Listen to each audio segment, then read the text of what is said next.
Hi, this is Will Stewart from OnlineChessLessons.net, and I'm going to be covering a game from the recently finished ICC Blitz Open that took place between June 3rd and 5th of 2011. So this game is between Hikaru Nakamura, playing white, under the username CapilanoBridge, and Grayr Simonian, a 20-year-old GM from Armenia, and he's playing under EREBUNI as black. So Nakamura didn't, I mean, the first prize in this tournament was 600 bucks, so Nakamura wasn't trying to go crazy and show a bunch of his, elite 2770 super GM preparation.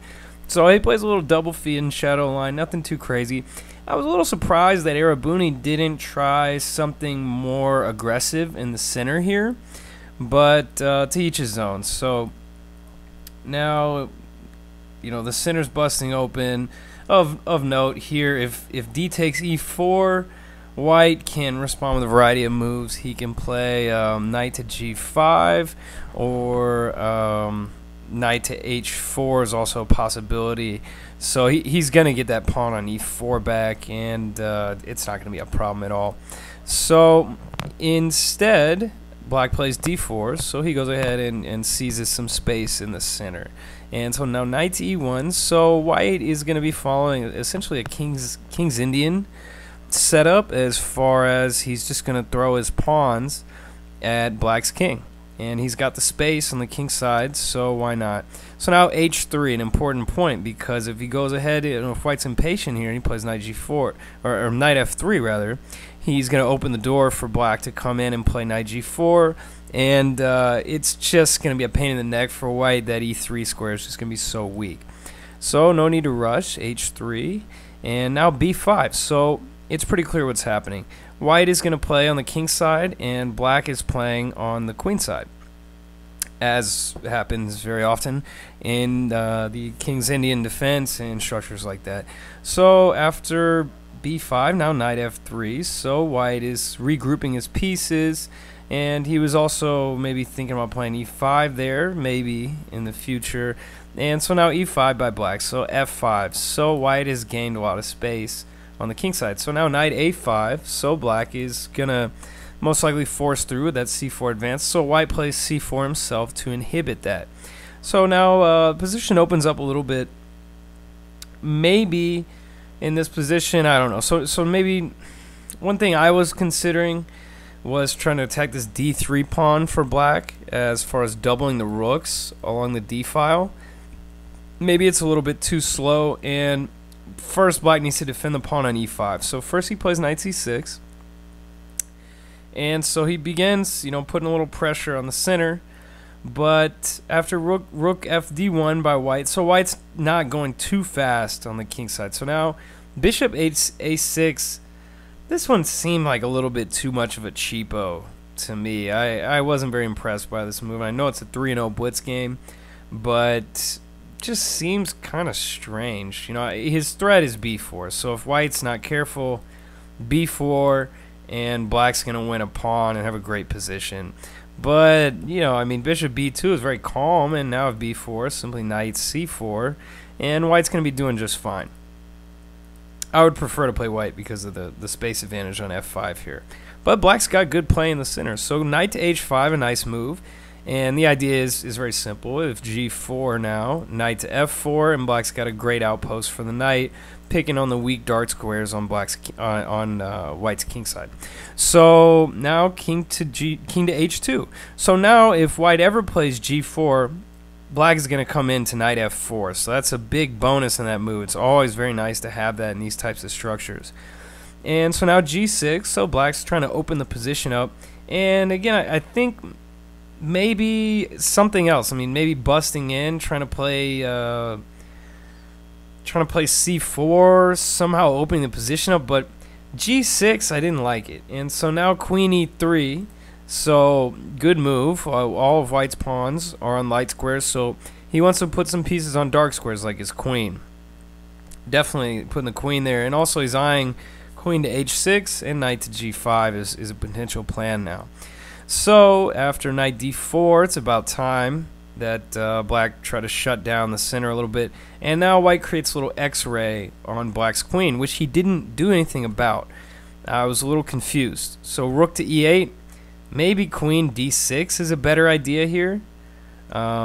Possibly white could play bishop a3 to invoke b4, but queen a6, queen b6, queen d6 here.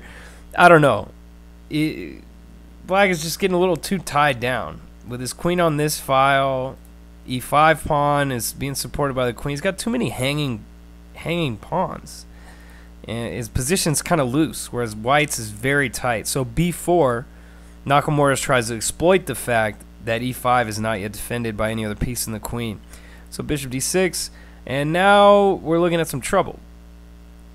Yes, the bishop can maybe get a discover attack on white's queen, but white still has a lot of pressure on that bishop as well. So bishop takes, instant, and now queen g5. So the dark squares are very weak around black's king. White still has the pressure on black's queen, and that bishop on c5 is still weak.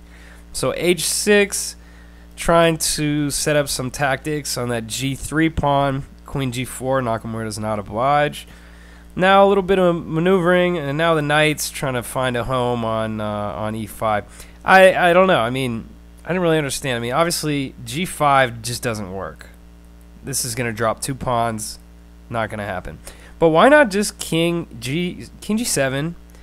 And you know, I guess the problem here is that white just has too many. You know, as I said, I mean, black's position is just too loose, and it's still so loose.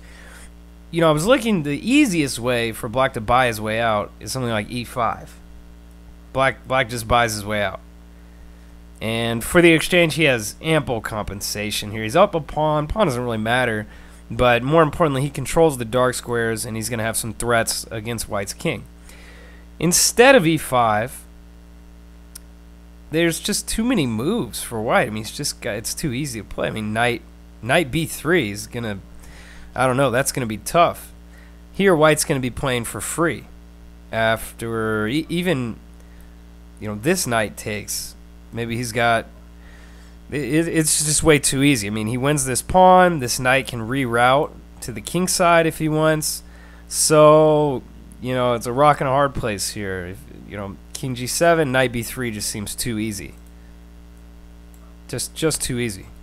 So instead he plays knight d7, trying to, you know, cut his losses. And after takes, and now queen takes, lost a pawn. True, white doesn't have a lot of pieces over on the king side, but he doesn't need a lot of pieces. So after knight g5, knight f8 seems, maybe it's forced. I mean, maybe here rook e7 was a possibility, but this is not fun.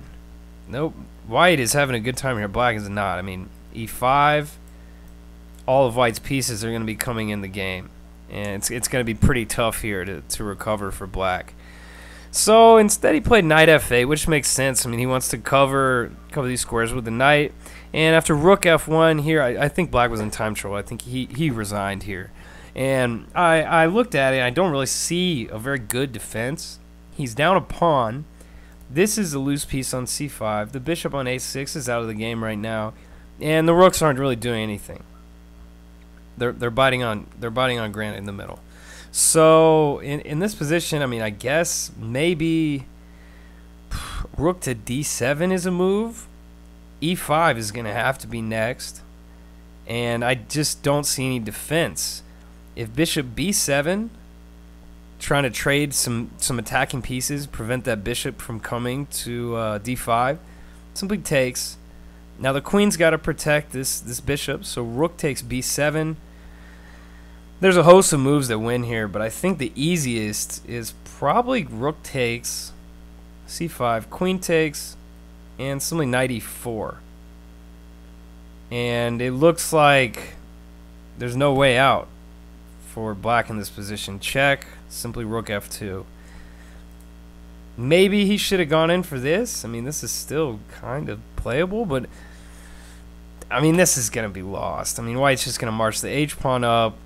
So I think EREBUNI was about to flag on time. Very nice game by Nakamura, just slow, positional, Started grinding, transforms into a tactical advantage, then a material advantage with still the positional benefits. Nice game by Nakamura. What else can you say? So he definitely deserved to win the tournament in the finals. I don't know anybody else who can beat him, especially in online Blitz. So this is Will Stewart from OnlineChessLessons.net, and thanks for tuning in.